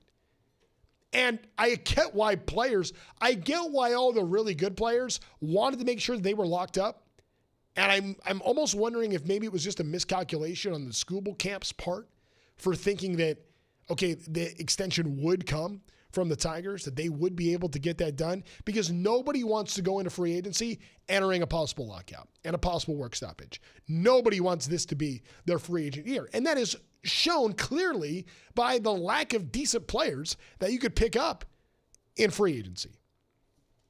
There's a lot of good players on bad teams right now, too. I mean, I think about Hunter Goodman of the Rockies. That's one, the slugging catcher there, he's hit 27 homers. Now, there are probably people saying, well, wait a minute. Yeah, he's in Colorado. Only 9 of his 27 bombs have actually been at Coors. So 2/3 of his home runs have been away from Coors Field. That's what I look at. That's impactful to me. He's crushing it everywhere, man. Crushing it. Pittsburgh was once thought that they could be a destination. And wouldn't it be fun to see the Pirates interesting? I know Paul Skeens hasn't had a great year. I am kind of wondering if Paul Skeens might have something wrong. I think it's worth evaluating. Paul Skeens has been nowhere close to what he was last year. He just has not been the same guy, has not been as crisp. I don't think that we've seen the consistent high velo from Paul Skeens this year, as Jacob Mizorowski is dominating the National League side for the Brewers. Connor Griffin just got hurt today. We just found that out. O'Neal Cruz been banged up. So, now even Pittsburgh, and it's funny to me. I bring up the Pirates. They're a game over 500. They would be a playoff team in the American League.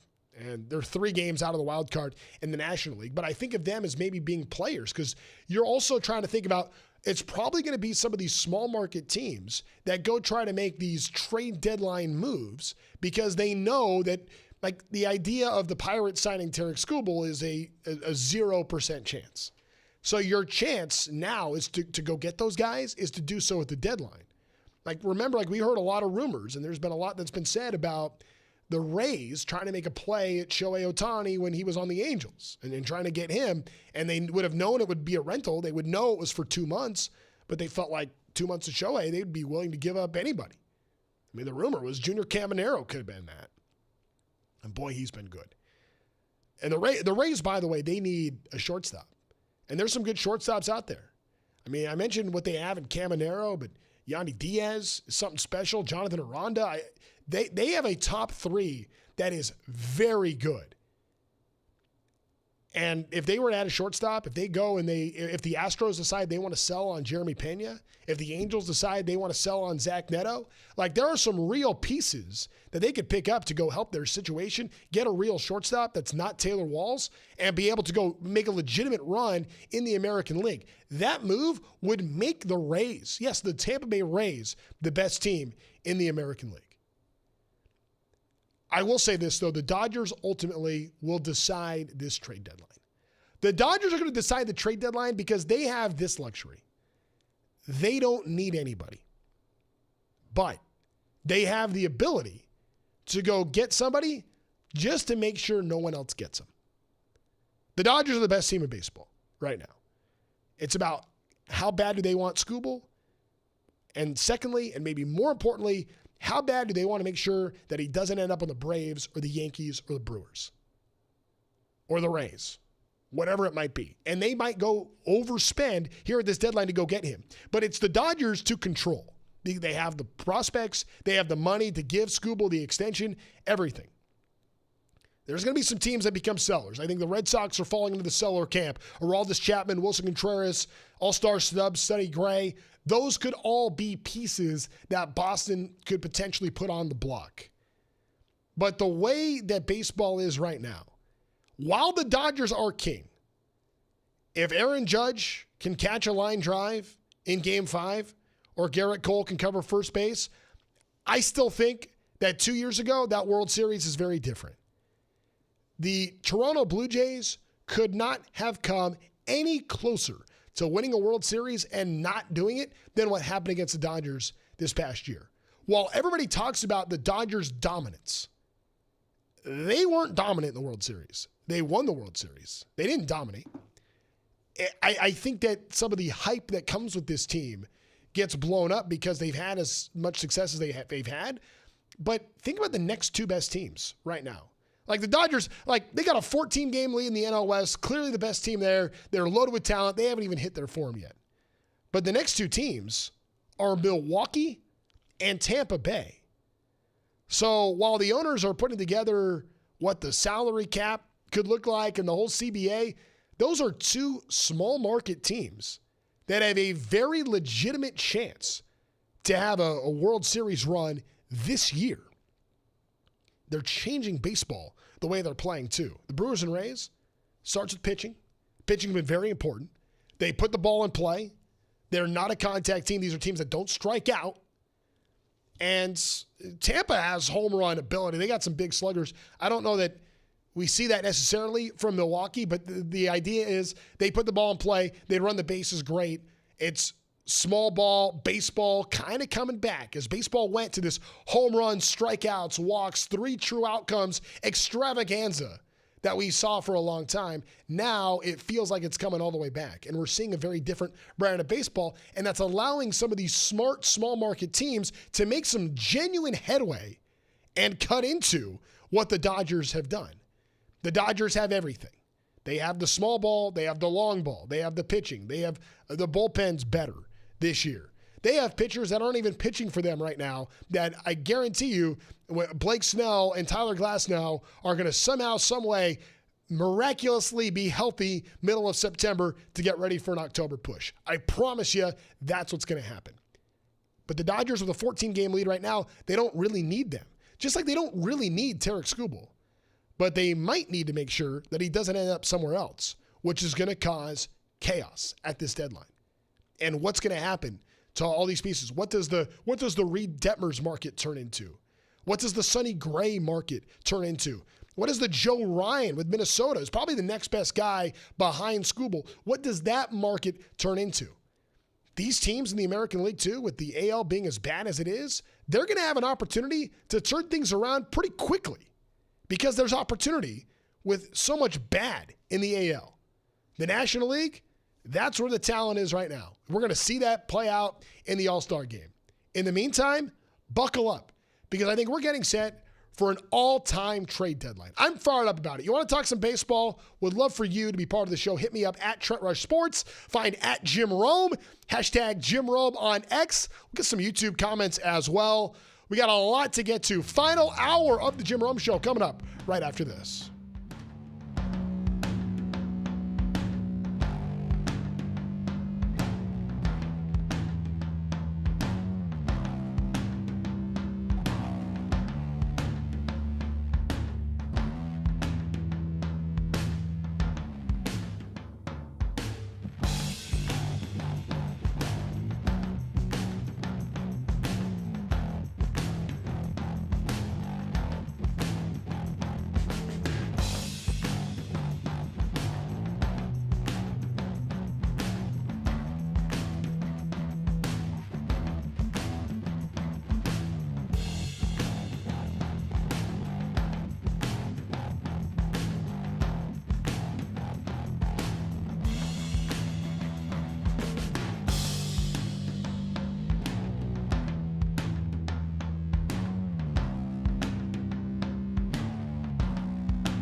The Jim Rome Show is brought to you by FanDuel. My name is Trent Rush, sitting in for the legendary Jim Rome today. Final hour here on this Tuesday. Give us a call, 800-636-8686. You can send us an email, rome@haveatake.com. We're having some fun with the YouTube posts that are out there, the posts on X that are going right now, including this one from Bella B.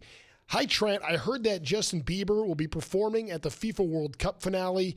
What's your favorite song by the Biebs? Thanks. Bella B in Calgary. Bella B, let me tell you something right now. If I had an answer to that question, it would disqualify me from being eligible to host this show. I don't have that answer. This song, Baby, okay. Well, was it 10 years old? I got that one. 15 years old? I don't know. How long has Justin Bieber been around? Was he like 14 or something when this song came out? He's like a grown married man now. Look, if I knew Justin Bieber, I just would have to show myself the door and just walk out right now. It's not going to happen. And we already, look, Bella, do not send me down this road. We already spent time yesterday talking about Taylor Swift and Travis Kelce having 20-minute nuptials each. How ridiculous that was. Yeah, we're not going there. I do appreciate the chaos, though. You know what the conference of chaos is in college football? And it gets started today, like the beginning of it all. And so fitting, right? Team USA Soccer dominating the headlines. They lose last night, and what do we have today? Hello, America. It's media day in college football, starting with the Big 12. I think the gap between the Big 10 and the SEC to what the Big 12 is a lot smaller than people realize. I understand the eyeballs that the Big 10 and the SEC get. They play good football in the Big 12. They really do. And they're fun games. I've had a chance to call a few of them. It is an absolute blast doing that.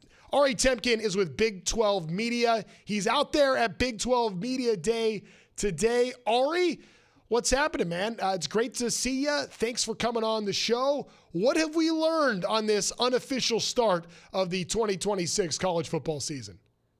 Well, I got to say, Trent, that was a fantastic setup because you're right. Like, I think most of us disappointed in the U.S.'s showing yesterday realized that, hey, we're on the clock here for football season to start. So, like, the best news of the loss last night was, hey, don't worry, football will be here before you know it. And that's, the real football that we all know and love in America, and not the football where we consistently lay an egg in the biggest spots every single time. I think you hit the nail on the head. I think, there is a national perception about the Big 12 that is probably unfair to the conference. And the profile of the conference continues to grow. I think, as I've been a part of Big 12 radio and Big 12 media for many years, like there was a period of time following Big 12 media days when the news broke about Texas and OU potentially leaving the conference, that this conference was going to die. And, rising through the ashes is the best version of this conference. It may not have the best brands in a conference that once had Texas and Oklahoma, but this is without a doubt the best version of the Big 12. And it's only just scratching the surface of its potential from an on-field perspective. In terms of big storylines here, obviously everybody's talking about the fallout from Brendan Sorsby and Texas Tech. There were a lot of Texas Tech people that are so upset with how that was handled by the commissioner. But beyond that, it's a conference that seems to be wide open, despite Texas Tech and BYU, being certainly the preseason favorites.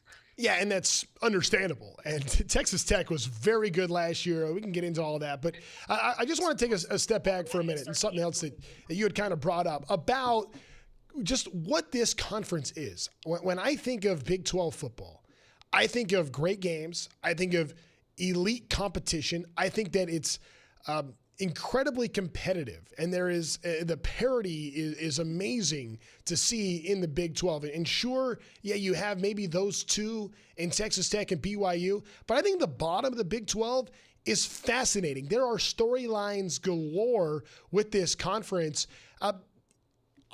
Coming off the possibility, like it wasn't that long ago, we were talking like the Pac-12 would be that team could potentially eliminate the Big 12. Well, mighty how things have turned around. How well do you think the Big 12 has positioned itself in this landscape that is seemingly dominated by the Big 10 and SEC, but still continues to find a pretty important place?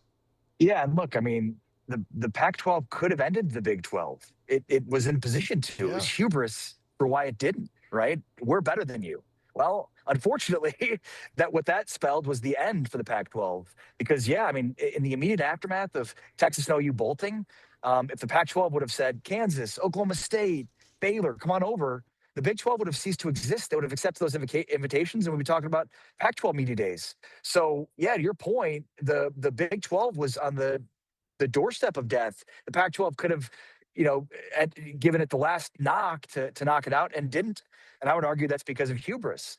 In terms of just the dynamic of the conference, it's really interesting because, this league went from, having 12 teams to then going to 10 and then to 16. And it's been a sort of a weird dynamic when you think about 8 members that have been here, 8 new members. It's virtually a new conference. And there was a period of time where you look at Baylor, you look at Texas Tech, under Mike Leach, and Baylor under Art Briles, and Texas under Mac Brown, and these were high flying offenses. These were not credible defenses. These were high scoring games. To me, the conference has changed from a dynamic perspective so many ways. There's all different kinds of schematics. Look at Iowa State, for example. Iowa State is a perfect example of this. So Iowa State had Matt Campbell as their head coach for years. Campbell leaves and goes to Penn State. But before he did that, when he was at Iowa State, he and his defensive coordinator introduced a new defense, which was called the 3-3-5. It was rush 3 and drop 8 into coverage. And it was in many ways sort of the archetype for stopping that, incredible spread offenses that have proliferated across college football. And then after I implemented that, and you got a country running a variation of that rush 3 drop 8 into coverage. Yeah. Well, now John Aycock and Matt Campbell go up to Penn State, and David Rodgers, they're running a very traditional. All right, we're having a tough time with the connection right now. I'm sorry if you can hear us. We'll try to stick with you here and keep going because it's really interesting. We'll try to get you reconnected here in a second because I think that he brings up a lot of really interesting points. I mean, we're talking about an Iowa State team in the post-Matt Campbell era as he goes to Penn State. The other thing, too, Texas Tech, all this talk has been made about Brendan Sorsby. And why I've had such an issue with the way Texas Tech has handled this is because I think they're really good even without him. I don't know that they had to have Brendan Sorsby to be like a bona fide national championship contender. Like maybe that does take them over the top. Maybe that instead of being a top 10 team, that makes them a top 5 preseason team if that was the quarterback. But let's not forget, this is a Texas Tech team that was in the playoff last year that had 2 of arguably the best defensive players in the entire country in David Bailey and Jacob Rodriguez. So Texas Tech has it's seemingly unlimited money. They can go after whoever they want to get, bring in everybody at every position, and while the quarterback gets the big headline name, they are stacked at just about every position. They can get whoever they want, wherever they want to put them. Texas Tech gets to operate like an SEC team.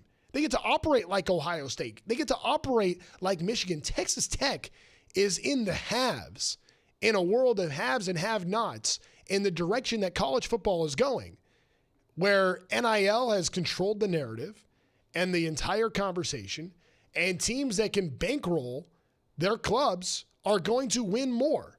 Texas Tech has maybe the best bankroll of them all in what's going into that program in Lubbock. That West Texas oil money, that is strong, man. That is strong what they have going at Texas Tech. And it can hold up with any of the top teams. So a lot was made about the quarterback, but they didn't even need the quarterback. So the way that it felt like Texas Tech had kind of sold their soul to protect him for so long, to me, didn't make a whole lot of sense because they had so many other pieces coming back, so many other pieces coming in. They are clearly the best team in the Big 12 and an incredibly competitive Big 12. I think BYU is going to be good. But I think when you go top to bottom, I think that the Big 12 is going to be a really interesting conference for just what you can just see across the board. Like even Colorado, I think they were picked preseason 15th in the poll that came out today. Like, Deion is interesting. I think it was a harsh look at reality at what life is like without Travis Hunter. But I think that is, they are an interesting team. I think with what's going on with the two Arizona schools are fascinating. I think Baylor has a chance to be pretty good. Every year, TCU seems like they can be a problem for teams. West Virginia, we haven't even talked about Utah. I mean, you go, like, I don't think there is a laid down, really bad team. Now, Oklahoma State has been. Like that's so. Oklahoma State aside, you just kind of go through the competitive level in the Big 12. Like in the Big 10, the top is unmatched. There's a reason why they're winning the national championship every year. The bottom of the Big 10 is not very good. Like I'll take pretty much any Big 12 team going up against Michigan State. I just think that there is an element of that, and the balance is fascinating for me. And Ari, welcome back. It's good to. I'm glad we were able to reconnect here. We were talking about Texas Tech a moment ago. I took a little bit of issue with the way the Sorsby situation was handled because I think Texas Tech is pretty good even without him. What's your take of what the Red Raiders are going to be this year? Yeah, no, I mean, look, I think it's a combination of the level of talent that they have and their schedule. I mean, you look at their schedule, they may have the easiest schedule in the Big 12, and that's, not even to mention their non-conference, which, I mean, includes Abilene Christian and Oregon State as the tougher, non-conference opponents. Look, you talk to Joey McGuire, you talk to some of the players on the team. Will Hammond, was going to be the starting quarterback this year. If Will Hammond doesn't tear his ACL during the season last year, they don't even go after Brendan Sorsby. So, I think we'll have to see in terms of the timeline. And McGuire mentioned multiple times today that he thinks that Will Hammond will be ready to go and potentially even as early as week 1, which would be great news because I think he brings a totally different look. He's a dual threat. And this was an explosive offense last year that did not look explosive at all when it needed to in the Orange Bowl. So, yeah, I mean, I think, Trent, like looking at the Big 12, you can make a pretty good case for Texas Tech to win the league despite Sorsby's, not being available. And that's because despite having 9 players drafted, like they went out and spent a ton of money in the portal. They have a level of credibility from their front office, if you will, from their scouting department that they know what they're doing in terms of not just spending money, but spending on the right players. So, I mean, defensively, they're still going to be very, very good. Offensively, they were very explosive last year. They have a bunch of players back from that offense, including both running backs, 2 of 3 of their running backs. And the third was the guy that was supposed to be the best, and he was hurt all last year, a guy from USC, Quentin Dwinter. So, I think you could pick either Texas Tech or BYU to win the Big 12 this year, and either would be the right answer from a preseason perspective. Pretty wild. Matt Campbell, you brought up, leaves to go to Penn State. Similar situation at Utah. It's a little different. Whittingham goes to Michigan. Morgan Scalley had been the head coach in waiting for years and years and years and finally gets his chance. What do you expect Utah to be like? I know that, high hopes for Texas and BYU. What kind of team do you think the Utes are going to be this year? That's a great question because I think there's a lot of mystery around them because they bring a ton back, but they lose a ton as well. I mean, Kyle Whittingham was a staple there. And then on top of that, you have that hanging over, right? Like they kind of forced him out. They were ready for Morgan Scalley to take over. And he called their bluff by, taking a job at Michigan. And then in turn, taking the offensive coordinator with him, taking players with him, arguably their best defensive player in Smith Snowden, arguably their best pass rusher as well. And then, they grabbed BYU's defensive coordinator. So a little friendly fire there in terms of Jay Hill leaving. But everything we hear about Utah is like, this is going to be exactly what you expect them to be. They're going to be very good, incredible on defense, and they're going to be a little bit more explosive on offense. Like we saw the Kyle Whittingham offense is very much a, defense first, run the football, don't make mistakes. They want to be a much more explosive offense in terms of passing attack. Well, we'll see if they have the right players to do that because Kevin McGivens comes in, but Devin Dampier's a holdover. He did not leave, with his offensive coordinator who was new last year from New Mexico, came over with him. Now he leaves and goes to Michigan. They leave Dampier in Utah. So Dampier, who, when asked to pass less last year, was very effective. but is he going to be put in more passing situations this year where they want to be a more explosive passing offense? And then the biggest question mark with Utah, and the reason that I'm not as high on them as maybe others are, is their offensive line. Like, you're not going to have 2 offensive linemen and tackles at that drafted in the first round and replace those guys adequately. You know, they do have guys that feel good about it left tackle. They bring in a 5-star, the highest rated recruit they've ever had, you know, at tackle, and Kelvin Obot, who, you know, he could be starting at guard because they're solidified at left tackle, could be starting at right tackle. But to me, the biggest question mark is that offensive line, because this could be, it's funny, we talk about explosive passing offenses. You know, Bird Ficklin is the backup quarterback and the guy that didn't have a ton mention about him last year. I think they get him more involved in their rushing attack this year. So when you mention, if you got like Devin Dampier, who can run the football effectively, Wayshawn Parker, who was fantastic as a running back last year, and a lead back who's back, and then Bird Ficklin in the same backfield, and it's like you're trying to defend that. I feel like there's a ton they can do. So it's funny. We heard all offseason about how they wanted to be a more explosive passing offense. I'm looking, I'm like, well, you've got 2 quarterbacks that are dynamic runners, including your backup. And then you've got one of the best running backs in the Big 12 in Wayshawn Parker. Like, there's a way you could lean into that and be very creative and inventive in your backfield. It's really interesting to see this. I'm interested. I like the Arizona schools. I'm into both of them. I like both coaches. Dillingham's always a quote. Brennan's always an adventure too. Sometimes interesting things that those guys have to say. How many teams in the Big 12 do you feel like have an honest opportunity to be playoff teams coming into this season? Honestly? Yeah. 1. Yeah. Now, okay. fair. Now, that's not my reaction to the Big 12 and the teams in it. It's my reaction to what we've heard from the college football playoff. I mean, look, BYU the last 2 years has a resume that's worthy of being higher up in the college football playoff standings than they've been. I know they lost twice to Texas Tech, but just look at their overall resume.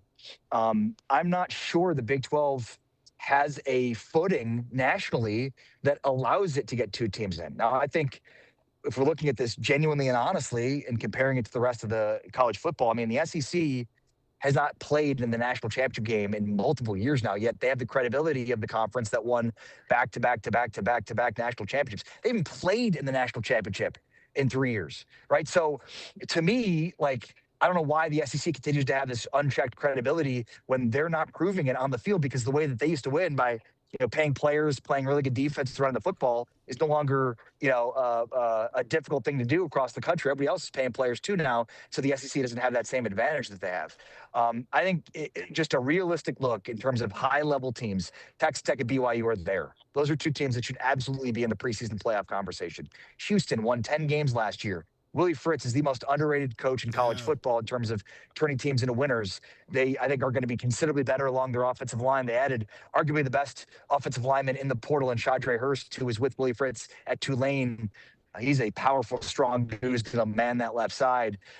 So I just look overall, Houston to me is another team in that conversation. And then you mentioned the Arizona schools. I certainly think that there's enough credibility from Kenny Dillingham where they should absolutely be thought of in that conversation. I mean, Jeff Sims, guys, this was a college quarterback that we already seen, right? Like, everybody knew who he was and that he wasn't any good. And then he comes and starts at Arizona State under Kenny Dillingham, and he wins 8 games and helps Arizona State go to a bowl game. I mean, the same guy that could not complete passes to his team at Georgia Tech and Nebraska helped Arizona State to 8 wins because of Kenny Dillingham as the head coach. So to me, there's a level of credibility with Kenny where it's like, it doesn't matter who's under center, they're going to be a credible team. So yeah, I mean, I think, like, realistically, just reading between the lines from a national perspective, it seems like just one, but I think we could have a real conversation. There's probably 3 or 4 teams that have the talent level that should put them in that conversation. And we'll see if the Big 12 can get to 2, because I think obviously that's what the Big 12 is after, and justifiably so. 100%. Could not agree with you more, Ari. Appreciate it. And happy start of the 2026 college football season. Appreciate you. Happy start to the season as well to you, Trent. Appreciate the time, man. Be well. Absolutely. Same to you, man. It's fun. It's fun to talk a little college football. For all the soccer talk, real football talk starts now. Big 12. That is a conference that, to me, is criminally underrated year in and year out. They beat up on each other, and it hurts them. And it's hard to score points in the political game of trying to carve a way through with the SEC and the Big Ten's footing. But Big 12 football, man, that is as fun as it gets. Let's get to a Saturday night. Let's go. A Tuesday. afternoon on The Jim Rome Show. Continues after this. I'm Trent Rush sitting in for Jim here on The Jim Rome Show. We'll be right back. You're listening to The Jim Rome Show.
Look, shout out to you for making the decision to hang out with us here on the Jim Rome Show today and not waste your time with this Colombia-Switzerland game where the possession has gone 51 to 49%. 2 shots on goal for both teams. They've played for 66 minutes. There's a player on the ground. He's holding his knee, smacking the ground. I have a feeling he's going to get up in about 4 seconds. But in the meantime, he's going to look like he may never walk again. Oh, boy. What a shame. I think he's going to be okay. Just a hunch. How much fun is it? How much fun is it just to think about the prospect? Like we're just talking Big 12 football media day to be like, oh, that's what a college football Saturday, like what that could be for us, like not very far away. Next month, we have football. We have football next month. We're almost through this. We can stop pretending like we care about soccer in this country and actually watch games that genuinely matter. Oh my goodness. That's the game. And you know what? Honestly, like what Argentina did, I don't want to take away. Like what Argentina did against Egypt earlier, that was genuinely amazing. That was awesome. But now this snooze fest, come on now. I'll take any game. I'll take a matchup of Texas Tech and Abilene Christian. I'll go for that. I'll go up for like a 70-3 score, 1 p.m. on a Saturday afternoon. Sign me up. I'll take that. You know, something else that I just is perplexing me in a very similar way to why we care as much about soccer as we do. And that is trying to understand the mind of Brandon Ayuk.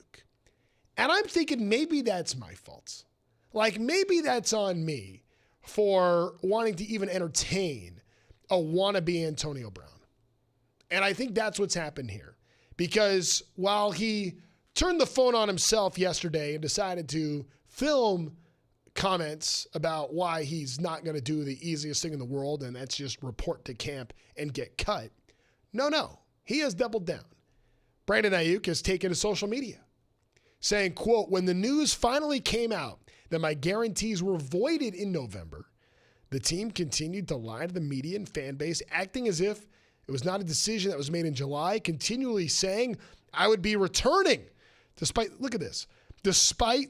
saying I would be returning, despite the fact that I told them on numerous occasions I will not be, with the severity of my injury and guarantees no longer on the table. That was just not an option.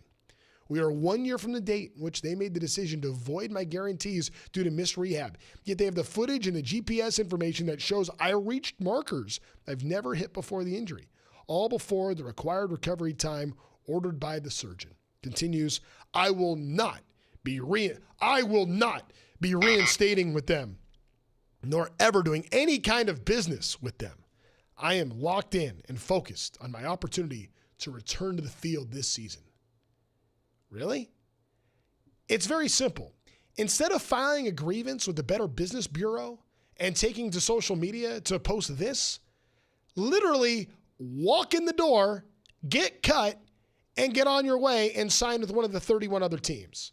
One of the 31 other teams that if the Niners could trade you to, they would in a second, but nobody wants to touch you with a 10-foot pole. At every turn, Brandon Ayuk continues to dig himself into a deeper and deeper hole. Stupid and dumb. What's this guy thinking? Unless he's not. I mean, maybe he wants to create this saga for whatever reason, which I don't understand. I can't even begin to understand. And I'm actually getting kind of mad at myself for trying to understand. Like, this is clearly my fault. I shouldn't give Brandon Ayuk the credit for having a reasonable thought that I should be reading what he's saying and trying to say, oh, that's where he's coming from. Look, that's on me. I'll take that. I'll wear that. That's my mistake for thinking Ayuk is coming from a place of competence. My bad, my friend. I'm sorry. Easiest thing in the world for him to do is just show up. Show up and get cut and move on. No, he can't do that. It's dumb. So while I try to wrap my mind around Brandon Ayuk, I want you. I've already been through this exercise. I was looking at this post from Adam Schefter before the show even started. I want you to try to wrap your mind around what I'm about to tell you. Because according to Seth Wickersham, when Bill Belichick and the Patriots divorced in 2024, Sean Payton considered presenting Broncos owner Greg Penner a proposal for the ages.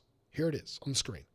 Hire Belichick as a head coach until he reached 15 wins, enough to break Don Shula's career record at 347. Payton would temporarily step down to assistant coach and would run the offense, then move back in after Belichick became the all-time leader. In the end, it was too complicated and maybe too fanciful. Fanciful is an interesting word. Think about the stat chasing that we have seen in sports through the years. I mean, you see it happens in baseball all the time. Guys are hunting homers and hunting milestones. In the NBA, stat padding it's an epidemic. We've seen it forever. Maybe that's just me as a Lakers guy. I mean, Luka does it. LeBron's done it. Heck, Kobe did it. And I love Kobe, but he did it. The stat padding is a real thing. Win padding for a head coach to come in. And look, I don't know why I'm giving this extra thought either, because it's so stupid. Imagine the idea. Imagine what happens if Denver has a 4-win season. What if they start 2-6? What then? Are you just going to have Bill Belichick be around? What if it takes 4 years to get to 15 wins? Are you going to keep running Belichick out there? No days off. No days off. You know, that's an interesting one. Do you think that there could be a scenario in which you could fire Sean Payton? Would Belichick fire Payton, who stepped down for running a bad offense, and maybe that's the reason why they're 2-6 to start the year? Is that the scenario that we are coming to on this? I mean, this is unbelievable. What if it took 3 or 4 years to get to 15 wins? And then what happens after you're midstream on this thing? Maybe after 2 years, you're able to get to like 11. And now he's 4 shy of Shula. Now what do? Do you run it back? And what's Sean Payton doing in the meantime? That's a clear message for the players, right? Oh, it's very easy to understand. Well, we're just going to have Belichick be here. We'll just win the 15 games in year 1, and I'll just hang back. And as soon as he's done, then I'll just step right in. We're talking about ego and hubris of the Pac-12 earlier. How's that ego and hubris in that manner? What a ridiculous thing. Also, this was Sean Payton considered presenting this to the owner of the Broncos. How many deep was he? How many? I mean, we have seen Sean Payton get involved. 1 million. in some activities that he shouldn't have been. He's paid the price for that. How many deep was Sean Payton when he was poolside, where they're building basically a silver bullet pyramid next to him while he's putting it all together and coming up with this idea? Not 4, not 5, not 6. This is clearly one of those that, not 7. No, we are way past that. This is when you look at Wrigley Field and you see this beer cup snake in the outfield. That's how many Sean Payton deep must have been to come up with this idea. Now, fortunately, I guess, according to Seth Wickersham report, it never actually was presented to the Broncos owner, Greg Penner. Boy, I would have loved to have been a fly on the wall seeing that conversation if that convo actually were to take place. Hey, boss, I got this idea. Hold on, hear me out for just a second. Stay with me on this. You can pay me. I'll step aside. We're going to bring Bill Belichick in, let him get his record past Don Shula, and then I can go right back to being the head coach. Isn't that perfect? Oh, yeah, it'll work out. Well, what a great idea. So here I am. There are some people that have talked about, the respect Peyton must have for Bill Belichick. Give me a break, man. This is the most ridiculous thing I've ever heard. Fortunately for all of us, It did not take place. We never did. This did not ever happen. Though it would have been pretty good fodder. I sure would have loved seeing the Broncos be 2-6 and wondering what to do with Sean Payton or Bill Belichick. Or would Payton have the autonomy to fire Belichick in that matter? Like, could it go the other way, right? Belichick, of course, is going to try to get rid of Payton if they start that poorly. He's got to blame it on somebody. It's always somebody else's fault with Bill. And meanwhile, you go the other way. Maybe Peyton's going, hold on, let's undo this. You know what, boss? I did have a few too many when I told you this idea, and I know you've spent a lot of money, and we've become a national laughingstock, but it might be time to move on here and like set the record straight. That's a really good idea. The definition of half-baked idea. Plus, what responsibility do the Broncos have to try to protect Bill Belichick and get a record for him? Like, how do the Broncos fit into this at all? What do the Broncos have to do with Bill Belichick? Why they might think, oh, you know what? Let's put ourselves out there. We are going to be the golden goose, the savior for Belichick's precious record that will allow him to pass Don Shula. What, to sell a few more tickets and be a marketing campaign? Are they having a problem putting butts in seats in Denver? I didn't think so. But Bill Belichick, that's going to be. You know what? We owe it to him because he's done what for us exactly? We owe it to Bill.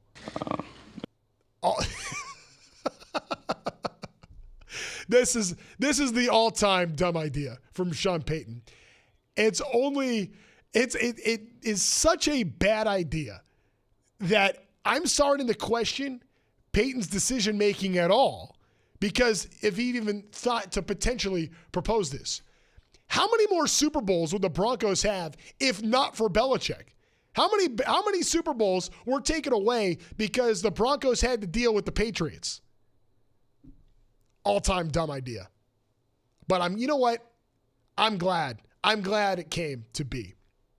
By the way, for those watching on YouTube right now, I have a video for you that you are not going to believe. Those listening, get ready.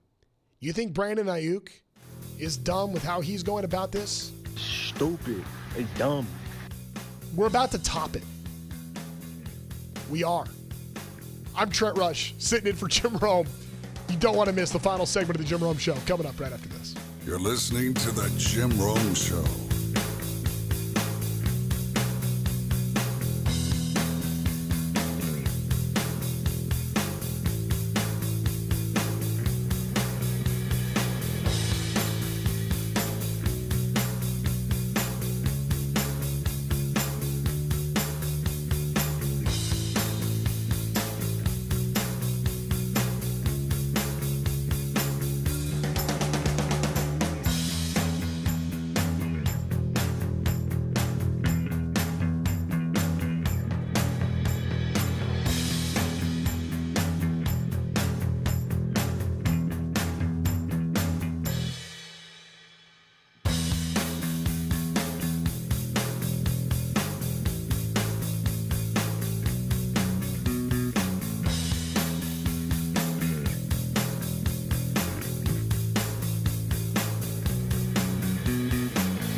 Final segment here on this Tuesday.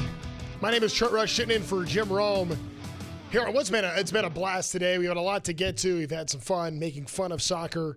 I appreciate the clones chiming in here, including this one. Trent with 2 T's. Your little 12 apologist conveniently ignored the SEC was 3-1 against that inferior conference on the field last year. There's a reason all the good teams left it.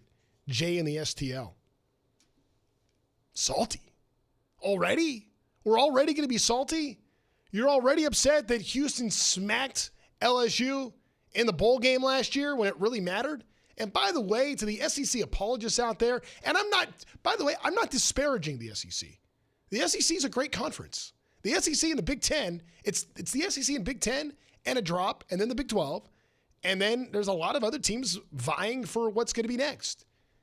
The Pac-12 has bundled a conference together that's going to try to compete. It's going to be very difficult for them. But they're trying to level up from the group of 5 and be in that mix.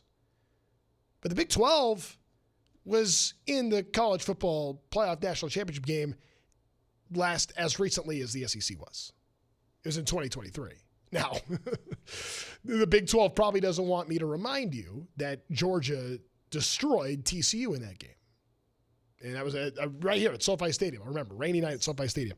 And that being said, it's been a long time since the SEC has been in a championship game. That matters. The same length of time as it's been for the Big 12. So you know what? The SEC truthers out there, I don't know that you get to talk that much smack. It's kind of tough. Big Ten, unfortunately, for you, kind of owns you right now. Because when it's mattered, they've been the team that has won. All right.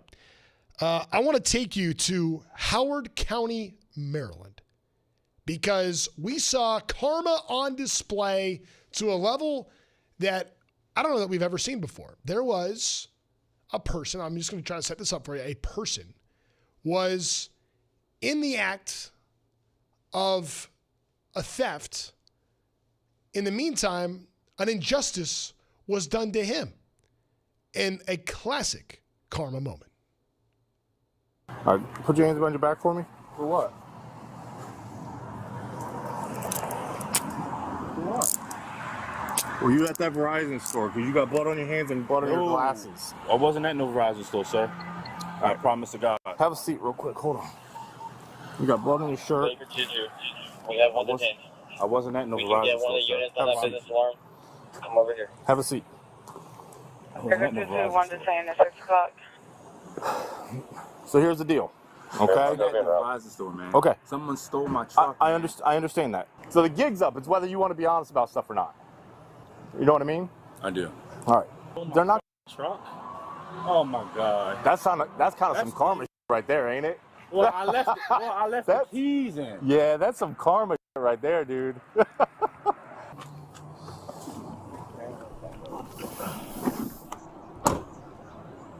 To the radio audience, what you missed if you were not watching on YouTube was a person that was in the process of being detained telling the authorities that they were not in a Verizon store, while there was video of that person in the Verizon store breaking in. And while he was trying to rob that establishment, he left the keys in his truck and somebody else drove off with his truck. The getaway vehicle was gone when he went out there. No, man. Right there, ain't it? I wasn't at the Verizon store. I swear to God. Oh, really? That's a tough one. That's a tough look right there. Tom, what do you think the reaction is from that dude when what's going through that dude's mind sitting in the back of the squad car knowing that that's his new method of transportation? I'm sure he's really absolutely regretting the instinct to report his car stolen and maybe, I don't know, search the neighborhood first at least, you know, maybe give a look around before immediately calling the cops on what essentially becomes yourself. I mean, I wish I could tell what he was thinking. I don't know what he's thinking. Just turned himself in right there. I mean, he was set. He wasn't going to get busted. They were at the Verizon store. He was off. He had fled. Maybe they would have caught him at some point anyway. You know what, though? Let's call them. They're going to buy my story. I'm at McDonald's. I don't have blood on my hands. I don't have blood on my glasses. Oh, wait. Absolute. Just did himself in right there. That's a beauty. That was a very good find. I'll tell you what he wasn't thinking.